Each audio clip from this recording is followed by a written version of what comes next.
Okay, everyone, welcome to a new episode for the Banana Talk Show. Today I have a guest that looks to me just like a child. Sometimes as I look at her, I couldn't differentiate whether she is a student or even a teacher.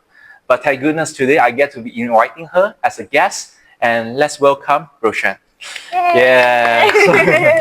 Yeah, okay. Roshan, maybe you can let other people know more about you. Who are you, Roshan?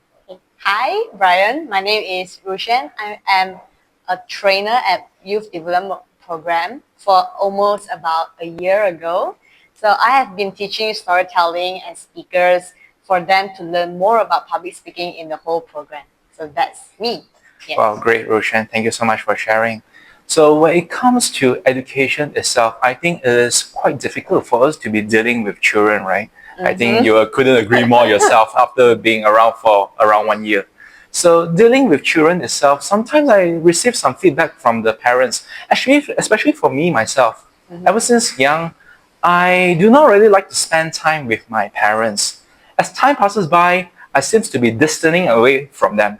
So, but I heard something about you that people like to stick with you. People just like to mingle around with you. So, what makes you so lovable, Roshan? Wow, that's a very high compliment. So what I can say is that whenever you step into a room, you have to create that positive, cheerful, and really vibrant energy so that everyone knows that, wow, being around you feels so positive. So they eventually will come close to you and then will start a conversation with you. At first, when I first start my first lesson in YDP, I was a little bit afraid of how the kids will view me as I have little experience before. But I told myself that, okay, I'm doing this. I have to tell myself that this is the first time I'm doing it. I have to be positive. I have to open up myself so the students will also reflect my energy as well. So the tips is to be more positive once you step into the room. So prepare yourself before entering the room. Wow, it sounds very tiring to me. Yeah, because you have to have all kinds of energy in you before even prepare yourself to enter even the class. So sometimes maybe you can share with me some of your challenges when it comes to be teaching all these students out there. When it comes to be teaching teenagers or even the younger kids, what kind of challenges have you faced so far? Would you mind sharing with us? What kind of challenges? Yeah. Okay. The first one is that the students won't engage a lot in classes. They will just wander off and started to think about other things that you can really see that, okay, they are wandering off. They're looking out at the window and they are playing with their peers, and that's the challenges I face until now. So the things that I would do to shift their focus back to the class is to give them some tasks. For example, we are teaching vocal variety. I will call up their names and ask them, could you please do some examples for us so that we can learn from you? I believe that you do a great job, something like this. So it's like giving them a task, then let them engage in the whole learning session. So in this way, they will shift their focus back to the class and also engage in the learning session after. I see. By providing them encouragement, by having Yes. more activities in the Yes. class, I believe that is one of your way to engage with the children as well, right? Yeah, cool. Sometimes when it comes to teaching, it could be a very boring thing to be done. And a lot of teachers out there, for me personally, when I used to be in school, I will be sleeping all the time. I don't really like classes at all. I hate classes. But sometimes as an educator yourself, how are you supposed to make things fun or make things entertaining to somehow hook them into your classes? Okay, this is what we would do before the class. Before the class, we'll always prepare a game session that is related to the learning session afterwards. So whenever the students came into the place, we would first play the game. Kids likes game, don't they? So we'll play a game first, then with the game, they will kind of like warm up themselves and they are kind of hooked up with the game because they can see how they can really apply all those knowledge in their daily life by playing games, by having conversation with their friends. So the tips is to having a game session first. Well, having games for the class, True. it sounds like a pretty bad idea because it might be chaos, you know. Sometimes children are a little bit out of control. Even the teachers are a little bit difficult to control them. So what are your tips that you could provide for the educators out there to provide it for them to conduct their classes? to handle the to chaos? handle the kids especially? Okay. You can always give them set a clear boundaries and always give them some rules and regulations to follow. Like if you want to play games, then this is the rules you should adhere to, or else we'll cancel the game session. So that is how I exchange our conditions with the kids. If you do this, I will give you this thing. If you perform well, we'll play some games afterward. I see. Set some rules, set some regulations. Yes. Not even adults need to comply with all those things. Maybe we should need to start young as well. Yes, true. Yeah, in order for them to comply with certain rules. So maybe you could share with me, is there some ultimate tool that you could share with me on how are you supposed to make sure the class itself are constantly going to be engaging? At the same time, when you wanted to teach a certain type of syllabus inside your lesson plan itself, how are you supposed to make sure that the younger kids itself are surprised with what you have been teaching?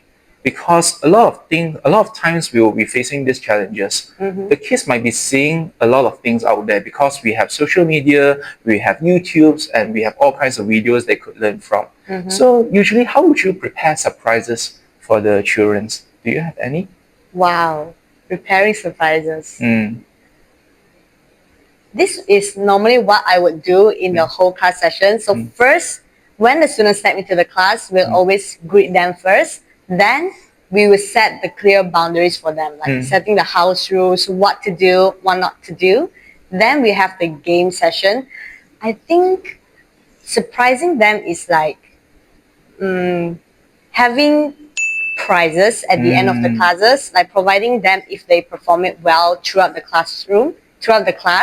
Like if they did practice their speech, if they did craft their speech in a more creative way, we'll often provide them some prizes that they think these prizes can be material or non material. Sometimes it's just games, but games they really loved it, and also some material prizes like snacks and all of that. So that is the surprises I would prepare. Yes, sometimes you can create a reward system for them. Yes. Sometimes it will be more important, like we just award them some of the things that they have done well. We can praise them. Yes. I think those are a very good solution Yes. that a lot of educators could use as well. So how do you actually inspire the kids to comply or even to use what they have learned in their daily lives? Because for what I know, you have been teaching in YDP, which is a public speaking and leadership platform. So what are the things that you have taught them that you will be able to let them use it in their daily life? Perhaps you can share with me a little bit In about their that. daily life. Yeah. Okay, I'm going to list out one example.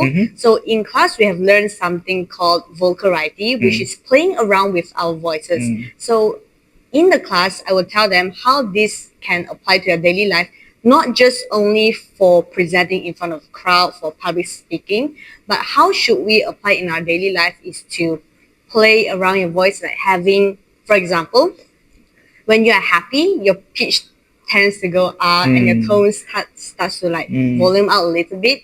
So that's when we can apply in our daily life by conveying our emotions clearly to another person. Like now I'm very calm and very relaxed. So this is the emotions that I'm delivering to you.